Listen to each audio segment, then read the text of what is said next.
अगर आप export business start करना चाहते हो तो सबसे बड़ा सवाल यही आता है, कौन सा प्रोडक्ट चूज करें और उसे अरेंज कहां से करें, क्योंकि यही दो चीजें डिसाइड करती हैं कि आपका एक्सपोर्ट बिजनेस चलेगा या फेल होगा।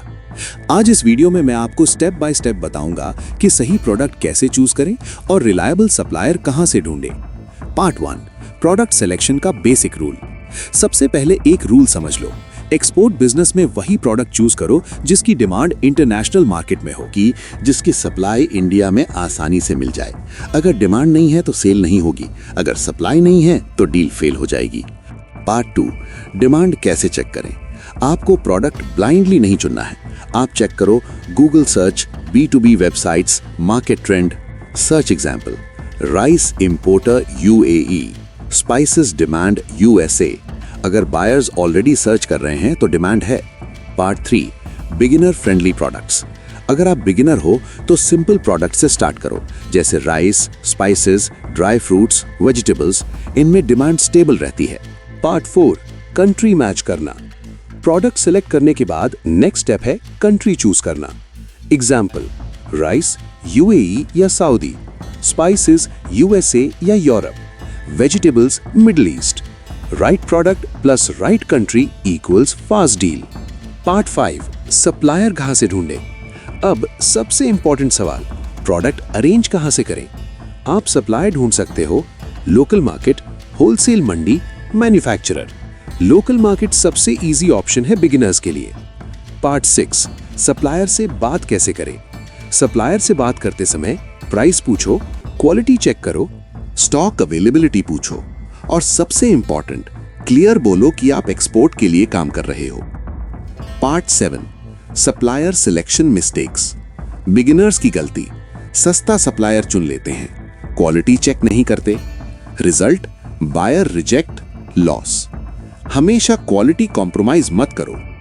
Part 8, sample process. डील से पहले सैंपल भेजना जरूरी है, इससे बायर ट्रस्ट बिल्ड होता है, क्वालिटी कंफर्म होती है।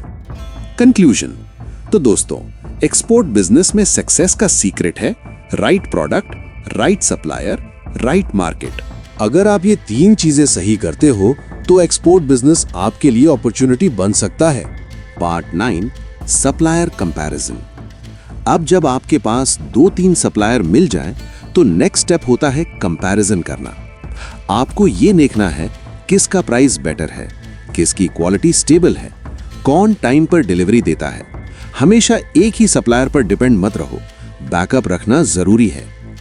Part 10, profit calculation. अब बहुत इंपॉर्टेंट स्टेप आता है, प्रॉफिट कैलकुलेशन।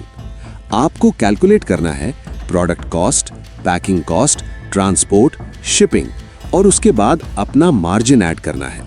अगर कैलकुलेशन गलत हुआ तो या तो लॉस होगा या डील रिजेक्ट हो जाएगी।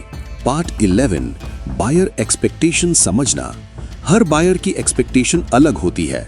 कुछ बायर्स लो प्राइस चाहते हैं, कुछ हाई क्वालिटी चाहते हैं। आपको बायर के हिसाब से प्रोडक्ट सिलेक्ट करना होगा। Part 12, packaging importance. एक्सपोर्ट में पैकेजिंग बहुत इंपॉर्टेंट होती है। अगर पैकेजिंग वीक हुई, प्रोडक्ट डैमेज हो सकता है, बायर रिजेक्ट कर सकता है। हमेशा एक्सपोर्ट क्वालिटी पैकेजिंग यूज करो। Part 13, logistics coordination. सप्लायर से प्रोडक्ट लेने के बाद नेक्स्ट स्टेप होता है लॉजिस्टिक्स।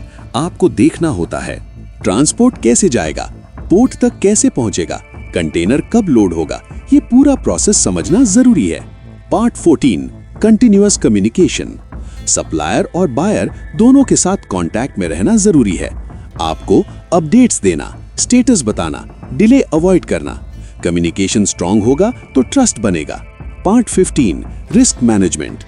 एक्सपोर्ट बिजनेस में रिस्क हमेशा रहता है, जैसे late delivery, quality issue, payment delay, इसलिए हमेशा बैकअप प्लान रखो।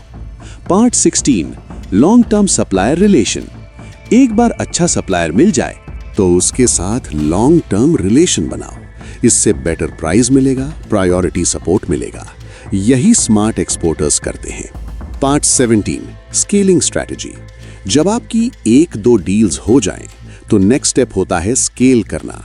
आप मल्टीपल बायर्स टारगेट करो, डिफरेंट प्रोडक्ट्स ट्राई करो, धीरे धीरे बिजनेस ग्रो होगा।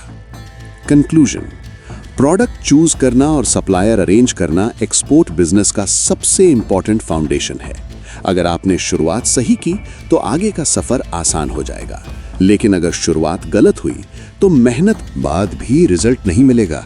इसलिए जल्दबाजी मत करो, रिसर्च करो और स्मार्ट डिसीजन लो।